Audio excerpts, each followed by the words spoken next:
Sicuramente io mi ritengo una persona fortunata e tante volte non ti rendi conto di come le persone meno fortunate di noi siano costrette a vivere. Questi eventi servono a far mettere in luce queste persone perché durante l'anno hanno poca possibilità per farsi notare e quindi l'idea di farli gareggiare assieme ai professionisti e dare un po' di luce anche a loro. E oramai è un evento consolidato da 10 anni e questo format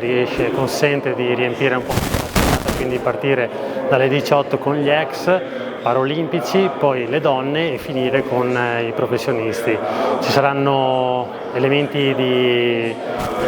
bella importanza, gente che sarà messa in luce al Giro d'Italia, ma anche nel femminile atlete che hanno vinto campionati europei, forse campionati del mondo, campionati italiani e molte altre, quindi sarà uno spettacolo vero.